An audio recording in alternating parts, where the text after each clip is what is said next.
तो ये दो चीजें दर्शाता है, या तो जिसने इंश्योरेंस अप्रूव किया है तो वो पर्सन भी अगर ये गलत है तो इसका कॉन्स्पिरेसी का हिस्सा बनता है, अक्यूज बन सकता है। दूसरा कि हमारे भारतीय संविधान का आर्टिकल 14 है कि equality before law, equal protection of the law. कानून के आगे सब समान, कानून की प्रक्रिया, कानून का लाभ सबको समान। तो फिर ऐसा क्या था कि उनको तुरंत दे दिया और बाकी जो डॉक्टर्स कह रहे कि इतने लोगों को नहीं दिया। तो इसके लिए है ना, एक इम्पोर्टेंट चीज है, देखिए एच एस बेदी का जजमेंट है दिल्ली हाई कोर्ट का, इसमें ऐसे ही जो ये रहते हैं अपने इंश्योरेंस वाले जो अधिकारी है, उन्होंने मिलकर कुछ ऐसे फ्रॉड्स किए तो उनके ऊपर भी प्रोसिक्यूशन हुआ है। तो ये सब चीजें प्राइमा फेसी तो दैट डॉक्टर इज राइट कि आपने इनका तुरंत कैसा कर दिया। अगर वो इंश्योरेंस का इनका तुरंत करने के पीछे अगर ये था कि इनके झूठी कॉन्स्पिरेसी थ्योरी को बढ़ावा देना, तो झूठे एविडेंस क्रिएट करने के आरोप में वो कंसर्न जो इंश्योरेंस ऑफिसर है वो भी आरोपी बनेगा और इक्वल सजा का हकदार रहेगा। अब नीलेश जी, लीलावती हॉस्पिटल बहुत ही क्रेडिबल हॉस्पिटल है। लोग उनके बारे में कभी भी एक दो बार उनके ये आए हैं, पीछे भी उनके रिकॉर्ड थोड़े से गड़बड़ हुए हैं, लेकिन मोर और लेस एक क्रेडिबल हॉस्पिटल है। क्या आपको लगता है कि नहीं, ये क्रेडिबल हॉस्पिटल नहीं है? पहले भी इनके जो कारनामे हैं वो शक के घेरे में रहे हैं, और जैसा कि कह रहे थे कि डॉक्टरों को इस पूरे इलाज में बहुत कम लाभ हुआ है और पूरा का पूरा पैसा लीलावती प्रबंधन को गया है, हॉस्पिटल को गया है।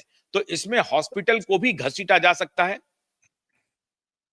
नहीं, इस पर सुनिए, अगर सैफ अली खान की स्टोरी झूठी है तो उसको मदद करने वाला हर व्यक्ति, चाहे वो डॉक्टर हो, हॉस्पिटल का मैनेजमेंट हो, हर व्यक्ति 120 आईपीसी पुराना सेक्शन हो गया, उसका इक्विवेलेंट जो भी सेक्शन बीएनएस का है, सेम सेक्शन में तो all people are criminal conspiracy के लिए लायबल। अभी ये क्या है, हॉस्पिटल क्रेडिबल हो या ना हो, दैट इज डिफरेंट थिंग। उसमें मैंने आज कमेंट करना इज नॉट प्रॉपर टाइम। इसमें जो भी दोषी निकलेगा वो सब उस सजा के हकदार रहेंगे। तो यही मसला है। मेरे ख्याल से मैं आपकी अनुमति चाहूंगा।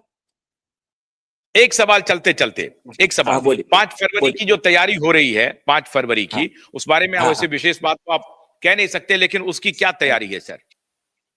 देखिए, हमारे जो वरिष्ठ वकील है, एडवोकेट घनश्याम उपाध्याय, एडवोकेट तनवीर निजाम, एडवोकेट ईश्वरलाल अग्रवाल और हमारे एडवोकेट विजय कुंडले, ऐसे पूरी टीम जो है अपने तरफ से पूरी तरह से रेडी है। मतलब कोई विषय नहीं है, 5 तारीख को सब मालूम पड़ जाएगा क्या है क्या नहीं। तो और by God's grace we are having very good case. आखिरी सवाल, ये जो सैफ अली खान का अगर ये आरोप साबित हो जाता है कि ये इंश्योरेंस कंपनी ने, अस्पताल ने, सैफ ने घालमेल करके ये कुकृत्य किया है, तो ये केस तो सेपरेट केस होगा। अभी उनके ऊपर हमला उमला का तो अलग होगा, ये केस ही हो जाएगा, ये फ्रॉड का केस हो जाएगा, चीट का। हाँ, चीट भी होता है और इंश्योरेंस कंपनी को मतलब चूना लगाने के लिए, चीट करने के लिए, पैसा निकालने के लिए जो झूठे डॉक्यूमेंट तैयार किए जाते हैं वो अलग फोर्जरी रहता है। वो वैल्यूएबल सिक्योरिटी है और अदर इसमें डॉक्यूमेंट्स में आया तो उसमें इवन 467 जैसे सेक्शन भी अटैक हो सकते हैं। उसमें अभी कुछ केस तो निकालना पड़ेगा, तो इवन उसमें उम्र कैद की सजा भी हो सकती है। तो वो थोड़ा सा उस पर हमारा नोटिंग चल रहा है, हमारी टीम काम कर रही है। तो क्या ये माना जाए, दर्शकों को हम क्या कह सकते हैं कि आपकी एंट्री हो सकती है? क्योंकि दर्शक ये जानना चाहते हैं कि इस केस को कोई आदमी टेकअप करेगा क्या? देखिए, मैं बहुत क्लियर बता रहा हूं, पहला केस सुशांत सिंह वाला, उसके इक्वल में सीरम इंस्टीट्यूट, अदर पूना वाला बिल गेट्स, और उसके साथ में फिर जैसा समय मिलेगा टीम को, टीम इस पे काम कर रही है और लग गया टीम को, तो इसमें फिर एक नया टीम आएगा। बहुत बहुत शुक्रिया, बहुत बहुत शुक्रिया नीलेश जी, वक्त निकालने के लिए। मुझे मालूम है कि आपका वक्त बहुत कीमती है और कहीं बाहर हैं आप। बहुत बहुत शुक्रिया क्यू वाइब के स्पेशल रिक्वेस्ट पे आने के लिए, बहुत बहुत शुक्रिया नीलेश जी। हम कार्यक्रम को अभी आगे बढ़ाएंगे। नीलेश जी ने साफ कहा कि हमारी प्रायोरिटी अभी दिशा और सुशांत का मामला है, और उसके बाद आधार पूनावाला के ऊपर भी आपको मालूम होगा कि इनकी पूरी बैटरी ने, इनकी जो वकीलों की टीम है, उन्होंने 12 लाख करोड़ का सूट फाइल किया है, और इसके पहले भी 10,000 करोड़ का सूट फाइल हुआ है, जिसपे कि एक डिक्री भी आ चुका है और नागपुर कोर्ट ने किया था। अभी 12 लाख करोड़ का अभी उनको नोटिस किया है आधार पूनावाला को। लेकिन सैफ अली खान के केस में जब मैंने उनसे पूछा तो उन्होंने कहा कि हम डिनाई नहीं कर रहे हैं, हमारी टीम आकलन कर रही है। आकलन क्या क्या कर रही है टीम? आकलन कर रही है कि साहब ये 37 लाख रुपए के जो क्लेम बनाए गए, उसमें इलाज का खर्च कितना था।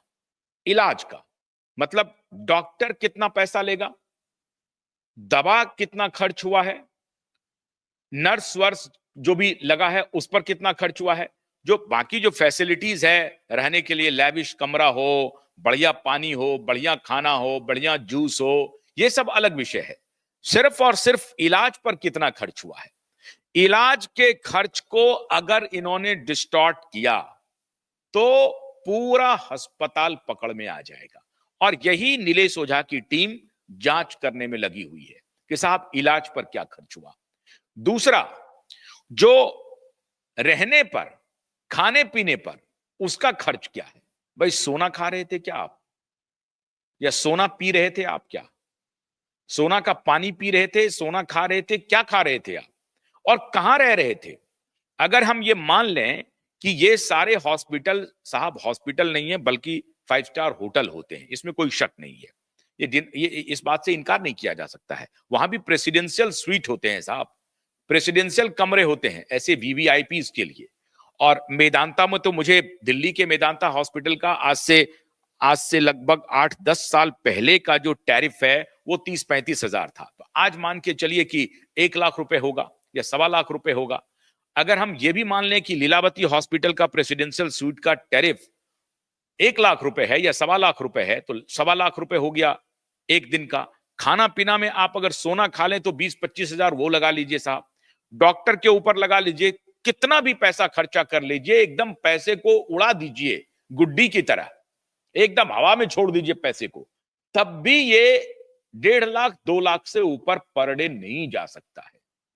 तो फिर 5 दिन के इलाज पर, 5 दिन, 16 जनवरी को ये भर्ती होते हैं, बल्कि 17 जनवरी को भर्ती होते हैं टेक्निकली अगर आप कहें, 4:11 में भर्ती हो गए तो 16 जनवरी की रात, 17 जनवरी की सुबह, 17 जनवरी को ये भर्ती होते हैं।